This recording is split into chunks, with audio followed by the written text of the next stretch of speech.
তুমি এমন করো কেন নিপা? একটু মজা করি তো চলে যাব। আমার তো আর কোনো উপায় ছিল না। তারপর আমার বাধ্য হয়ে তার সাথে এসব করতে হয়েছে। আমাকে কিছুদিন পর দেখলাম আরো নতুন নতুন লোকের আমদানি বিষয়। আমার কাছে খুবই খারাপ লেগেছিল, কিন্তু আমার তো আর কোনো উপায় ছিল না। বাধ্যতামূলক হয়ে আমি ভিন্ন জগতের প্রতীক হয়ে গেলাম। মানুষ থেকে অমানুষে পরিণত হলাম। আমাদের বাড়ি ছিল গভীর জঙ্গলের ভিতরে।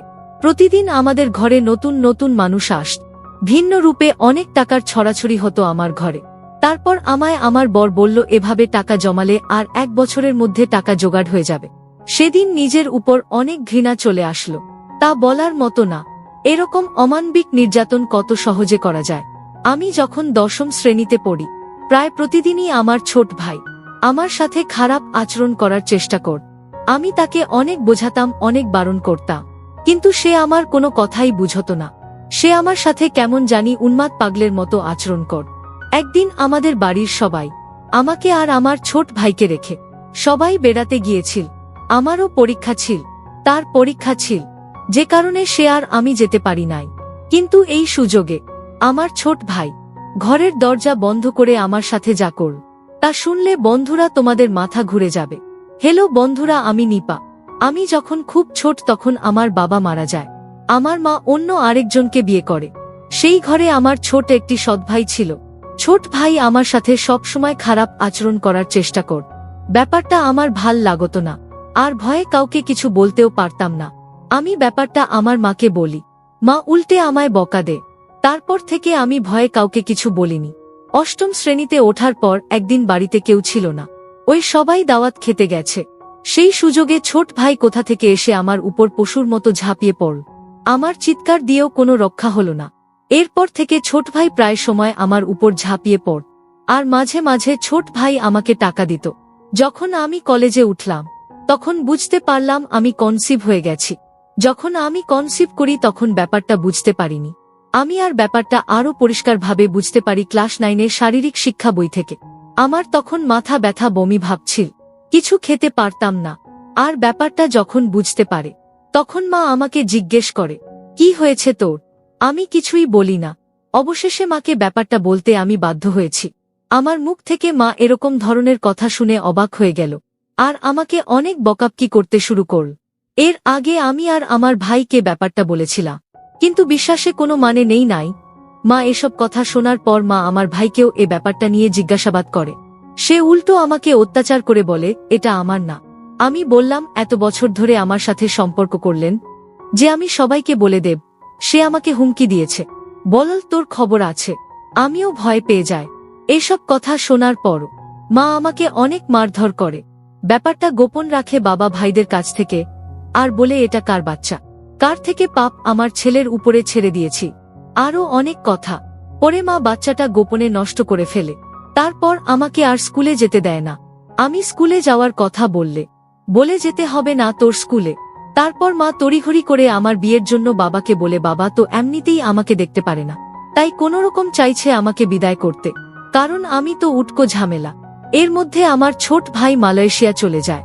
আমি ওই সময় অনেকবার মরতে চেয়েছি, কিন্তু পারিনি। অনেক মানসিক হতাশায় ভুগেছিলাম। এরপর এক ছেলে আসে আমাদের পাশের গ্রামে। বাবা মা কোনো খোঁজ খবর না নিয়ে আমাকে বিয়ে দিয়ে দেয়। কি অদ্ভুত ব্যাপার! বিয়ের দিন আমার কপালে নাকফুল জোটেনি। আমার বাবা বলেছে, পাত্রপক্ষের কাছে আমার বাবা বলেছে আমি তার কোন মেয়ে না, আমি তাদের বাসায় কাজের মেয়ে। তাদের বাসায় আমি থাকি। ছোটবেলা থেকেই তারা আমাকে মেয়ের মতোই দেখে, এবং এভাবেই তারা আমাকে মানুষ করেছে।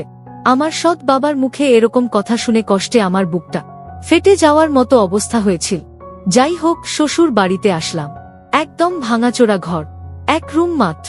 ঘর দেখে মাথা ঘুরে গেল। আমার বর আমাকে বিয়ে করে নিয়ে এসে কোথায় গেছে সেটাও আমি জানি না। শ্যামলা গায়ের রং বলে যা দেখলাম। আমাকে খাটের উপর বসানো হল। আমার শ্বশুর শাশুড়ি কেউ নেই। আমার বর এতি, তারও কেউ নেই।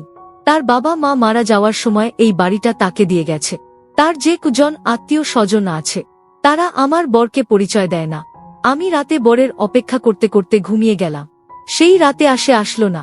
সে এলো ভরে, তাও আবার মাতাল হয়। সে কোনো কিছু বলা ছাড়াই মাতাল হয়ে পাগলের মতো আমার এখানে ঝাঁপিয়ে পড়ল। আমি কাঁদতে লাগলাম। কি হলো আমার কপালে? সারা জীবনেও সুখ পেলাম না। পরের দিন ঘুম থেকে উঠে বাথরুম খুঁজতে লাগলাম। ঘরে আর কেউ ছিল না, তাই তাকেই দেখলাম। সে আমাকে খুব খারাপ ভাষায় গালি দিয়ে বল, ঘুমাতে দে। আমিও আর কিছু বলিনি। ঘরের আশেপাশে কল ছিল না, এখন অন্যের বাড়ি থেকে পানি আনতে হয়। আমি নতুন বউ, কোথায় যাব, কিছুই চিনি না। সেদিন আমার বর দেরি করে ঘুম থেকে উঠে বল, ভাত দাও। আমি ভাত দিলাম। তারপর তাকে বললাম, আচ্ছা বাথরুম কোথায়? সে আমাকে একটি জঙ্গলের ভেতরে নিয়ে গেল। একটি খোলামেলা বাথরুম। কি বল, বাড়ি থেকে অনেক দূরে জঙ্গলের মতো জায়গা। রাত বিরাতে তো আসাই যাবে না, আর বর্ষার সময় ভুলেও না। তারপর সে বাড়ি দেখা, ওখান থেকে পানি আনতে বল, আর রাস্তার পাশে মসজিদের পুকুর থেকে গোসল করতে বল। আমাকে আমার বাপের বাড়ি থেকে কেউ দেখতে আসতো না। দিন যেতে লাগল, আর তার অত্যাচার বাড়তে লাগল। অহেতুক গালাগালি করা। আমাকে বিয়ের 6 দিন পরে একদিন রাতে মারতে শুরু করল। সে মদ খেয়ে মাতাল হয়ে আসছে। সে সময়টা কি জঘন্য সময় ছিল বন্ধুরা, তোমাদেরকে বলে বোঝাতে পারবো না। খুব লজ্জা লাগ। অন্যের বাড়ি থেকে পানি আনতে যেতে, তারপর পুকুরে গোসল করতে হতো। আমি 2 দিনেও গোসল করতাম না, লজ্জায়। আর এভাবে খোলামেলা পরিবেশে আমার গোসল করে তো অভ্যাস নেই।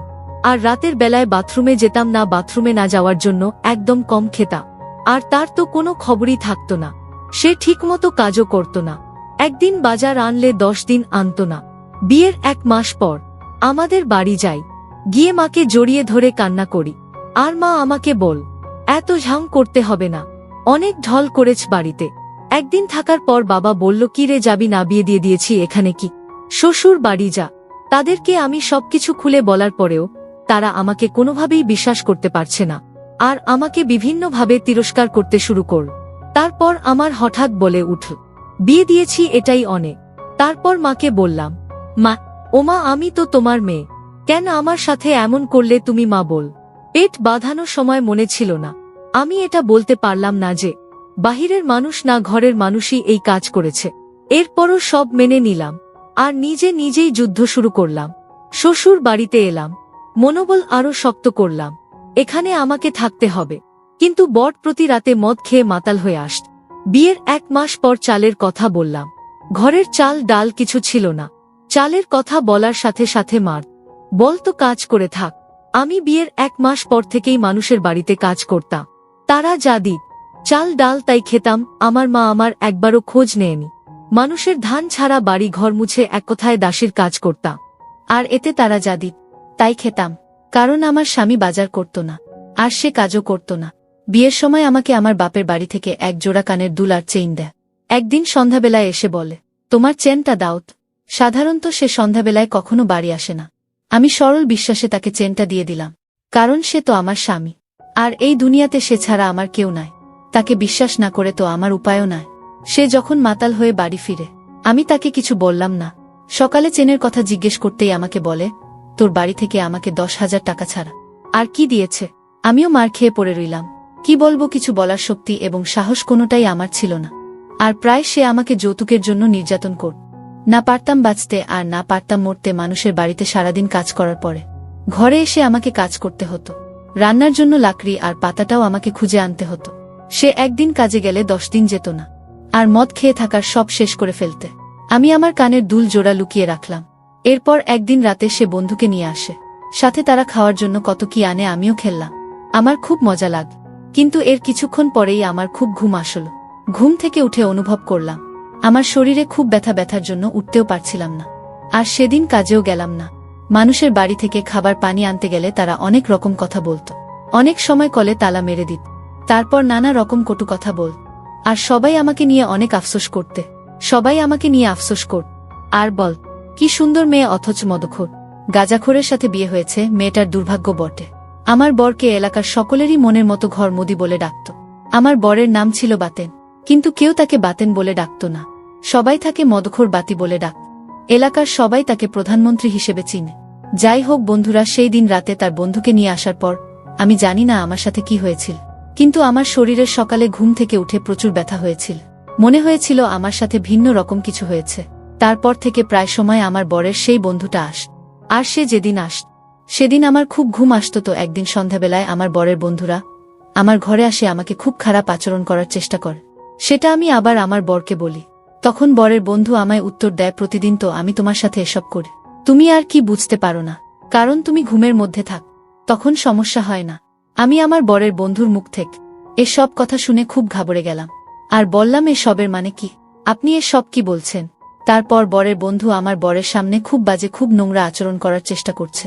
আমার বর এসব কিছু দেখার পরেও তাকে কিছু বলছে না। তখন আমার চোখ দিয়ে আপনা আপনি জল বেরিয়ে আসছে। তারপরেও আমার স্বামীকে আমি বললাম, দেখো এই লোকটা তোমার সামনে আমাকে আমার সাথে কি রকম নোংরা আচরণ করার চেষ্টা করছে, তুমি কিছু বলো। আমি কাঁদলে আমাকে অনেক মারে, আর বলে সে এমনই এমনই আমায় স্পর্শ করে না, তার জন্য নাকি আমাকে টাকা দেয়। এরপর থেকে বন্ধুটি প্রায় আসত। আমি কোনো রকম প্রতিবাদ করলে আমার স্বামী আমার কোনো কথাই শুনল না, বরং উল্টো আমাকে মারধর করতে শুরু কর। তারপর হঠাৎ আমার বরের বন্ধুর মুখ থেকে কথাগুলো বেরিয়ে আসলো, আমাকে বল, সুন্দরী মা, তোমার বর প্রতিদিন তোমাকে টাকার জন্য মারধর করত, তোমার বর মদ খাওয়ার জন্য টাকা পেত না, আর এজন্য আমি তোমার বরকে প্রতিদিন টাকা দিতাম, কিন্তু তোমার বর আমার টাকা পরিশোধ করতে পারত না বিধায় তোমাকে দিয়ে আমি তা উসুল নিতাম। আর সবচেয়ে বড় কথা হলো নিপা, তোমাকে দেখে আমার খুব মায়া লাগো, তো এই জন্যই তোমার বরকে আমি টাকা দিতাম, বিনিময়ে তোমার কাছ থেকে আমি একটু সুযোগ সুবিধা নেওয়ার আশা। তুমি এমন করো কেন নিপা? একটু মজা করি তো চলে যা। আমার তো আর কোনো উপায় ছিল না, তারপর আমার বাধ্য হয়ে তার সাথে এসব করতে হয়েছে। আমাকে কিছুদিন পর দেখলাম আরও নতুন নতুন লোকের আমদানি বিষয়। আমার কাছে খুবই খারাপ লেগেছিল, কিন্তু আমার তো আর কোনো উপায় ছিল না। বাধ্যতামূলক হয়ে আমি ভিন্ন জগতের প্রতীক হয়ে গেলাম, মানুষ থেকে অমানুষে পরিণত হলাম। আমাদের বাড়ি ছিল গভীর জঙ্গলের ভিতরে। প্রতিদিন আমাদের ঘরে নতুন নতুন মানুষ আসত, ভিন্ন রূপে অনেক টাকার ছড়াছড়ি হতো আমার ঘরে। তারপর আমায় আমার বর বলল, এভাবে টাকা জমালে আর 1 বছরের মধ্যে টাকা জোগাড় হয়ে যাবে। সেদিন নিজের উপর অনেক ঘৃণা চলে আসলো, তা বলার মতো না। এরকম অমানবিক নির্যাতন কত সহজে করা যায়। প্রতিদিন 4 থেকে 5 জন হায়না রূপে আমাকে আক্রমণ করে। মনের দুঃখে ঘৃণা আমি তাদের এখান থেকে চলে আসলাম। আমার বাড়ির পাশে এক চাচির অনেক অসুখ থাকা, তাদের বাড়িতে রাখতে থাকি। সেই রাতে আমার ঘরে গ্রামে চেয়ারম্যানের লোক এসে আমার বরসহ সবাইকে ধরে নিয়ে যায়, আর জুয়া খেলার জন্য সবাইকে অনেক মারে। সেটা আবার আমি শুনি। চেয়ারম্যানের লোকেরা যখন তাকে ধরে নিয়ে যায় আর মারে, তখন আমি চেয়ারম্যানের কাছে ছুটে যাই। চেয়ারম্যান টাকা চায় আমার কাছে, আমার বরের বন্ধুদের ছেড়ে দেয়, কারণ ওরা চেয়ারম্যানকে টাকা দিয়ে দেয়। আমার কাছে 5,000 চাইল, কিন্তু আমার কাছে তো এত টাকা নাই। এরপর আমার কানের দুল বেচে টাকা দিয়ে তাকে ছাড়ায়, কারণ 1000 হলেও হলে তো আমার স্বামী, সে ছাড়া তো আমার এই জগতে আর কেউ নেই। মার খাওয়ার পর সে বেশ কিছুদিন অসুস্থ ছিল। ভাল হওয়ার পর চেয়ারম্যান খবর পাঠায়, বলে তোর বুকে কিছুদিন আমাদের কাছে পাঠা, তোকে টাকা দেব। এরপর আমার বর আমাকে চেয়ারম্যানের কাছে পাঠায়। খুব লজ্জার বিষয়, চেয়ারম্যানের কাছে 2 দিন ছিলাম। এরপর ওখান থেকে এসে বলে, তোর সাথে আর সংসার করব না। একই কথা বলে আমি রাগে ক্রোধে বাপের বাড়ি চলে আসলাম। তাই 2 বছর পর বাপের বাড়ি যাই। যাওয়ার সময় খালি হাতে যাই, টাকা ছিল না, নাস্তা পানি কোথা থেকে নেব। এরপর মা আমাকে দেখে এক প্রকার তীরে আসলো। কিছু বললাম না, গিয়ে দেখি ওমা আমার বড় ভাই বিয়ে করেছে, তার বউ আবার গর্ভবতী। সে আমার মাকে জিজ্ঞেস করছে, মা ওকে তো আমার মা উত্তর দেয়, আমাদের ঘরে কাজ কর। মা আমাকে নিজের মেয়ে বলে পরিচয় দেননি। এরপর মা আমাকে বলে, দুপুরে খেয়ে যাবি নাকি? এখনই যাবি? আমি আর কিছু বলিনি, শ্বশুরবাড়ি চলে আসি। আসার পর বর আমাকে খুব মারে, আর বলে, মাত্র জায়গা দিল না, গেলে কেন? আরও বল, আমার ঘর ছাড়া তোর আর কি কোথাও জায়গা হবে? আরও অনেক বাজে বাজে গালাগালি কর। সে রাতে মরতে চেয়েছি, কিন্তু সাহস পাইনি। গ্রামের মোটামুটি সবাই আমাকে খারাপ বলতো, তেমন কেউ মিশতে চাইত না। আর এদিকে আমার বর বাড়ি বন্ধক দিয়ে জমিদারের কাছ থেকে টাকা এনেছিল। জমিদারের লোকেরা আমাকে অনেক গালিগালাজ করে গেল, আর বলে গেল খুব তাড়াতাড়ি হলেও টাকা পরিশোধ করে দিয়ে দিতাম, নিলে তারা তোমাদের বাড়ি দখল নেবে। বোর্ড আসলো, আমি জিজ্ঞেস করলাম, উনাদের টাকা দিলে না? বলল, জুয়া খেলে হেরে গিয়েছি, টাকা নেই, কোথা থেকে দেব? সমস্যা নাই, আজকে 10 জন আসবে, 5 করে দিলে 5,000 হবে। তুই শুধু 2 দিন একটু কষ্ট করবি, তাদেরকে একটু ভালো করে খুশি করবি। বিশ্বাস করো বন্ধুরা, সে রাতে অমানবিক নির্যাতনের শিকার হয়েছি। আমার শরীর অসুস্থ হয়ে পড়ে। আমার বর মানুষটা আমার অসুস্থতা দেখেও রাতে, পরের দিন রাতে আরও 3 জন আন। তারা কোনো কিছুই মানল না। অনেক কেঁদেছি, চিৎকার করেছি, উল্টে অনেকগুলো মার খেতে হলো। আমার বর মাতাল, সে কি বুঝবে? তারপর আর জানি না, নিজেকে হাসপাতালে দেখতে পেলাম। এক আয়া বল, আমাকে নাকি ভোর 4টা বাজে হাসপাতালে এনেছে। অজ্ঞান অবস্থায় আমার বর আসলো। আমি তখনও কথা বলতে পারছিলাম না। সে আমায় বল, নাটক করে উল্টো কত টাকা খরচ করছিস। আমি কেঁদে দিলাম, আর বললাম, তোর বিচার সৃষ্টিকর্তা করবে। একদিন তুই আমার জন্য পাগলের মতো রাস্তায় রাস্তায় ঘুরি, বিকেলের দিকে অবস্থা আরও অনেক খারাপ হয়ে যা। তারপর তার বর এবং বরের কয়েকজন বন্ধু মিলে আমাকে এমার্জেন্সি ভাবে ঢাকা মেডিকেলে পাঠায়। ঢাকা মেডিকেলে ভর্তি করে। আমার বর এবং তার বন্ধুরা সবাই লাফাতে হয়ে যায়। এই খবরটা আমার মা পেল। আমার মা এসে আমাকে একনজর দেখে চলে গেল। আমার অবস্থা একটু উন্নতির দিকে ছিল ঢাকা মেডিকেলে, আর এদিকে আমার বর এবং বরের বন্ধুরা ভেবেছিল যে হয়তো আমি মারা যাব, যে কারণে আমার বর এবং বরের বন্ধুরা আর আমার সাথে কখনো দেখা করেনি এবং তারা সকলেই পালিয়েছিল। আর এদিকে আমার মা ও যে একবার দেখা করে এসেছিল আর আমার কোনো খোঁজ খবরই নেয়নি। এভাবে ঢাকা মেডিকেল দীর্ঘ 1 মাস থাকার পর আমি আস্তে আস্তে একটু সুস্থ হতে শুরু করলাম। সৃষ্টিকর্তার এক বিশেষ কৃপায় আমি আস্তে আস্তে পরিপূর্ণ সুস্থ হয়ে উঠলাম। সুস্থ হয়ে নিজেকে নিজের পায়ে দাঁড়ানোর চেষ্টা করলাম। নতুন করে জীবনটা সাজানোর চেষ্টা করলাম। সম্পূর্ণরূপে ভুলে গেলাম আমি আমার অতীত। কিন্তু ভাগ্যের কি নির্মম পরিহাস, আমার এরকম দুর্ঘটনার পর দীর্ঘ 4 বছর অনেক কঠোর পরিশ্রম করে আস্তে আস্তে আমার অবস্থা উন্নতি করে ফেলি। ঠিক তেমন সময় আমি একটি এরকম সংবাদ শুনলাম, যা শোনার পর আমি আনন্দে নাচতে শুরু করলাম। কারণ আমার স্বামী ভয়াবহ অ্যাক্সিডেন্টে তার সমস্ত দেহ ক্ষতবিক্ষত হয়ে রাস্তায় পড়ে আছে।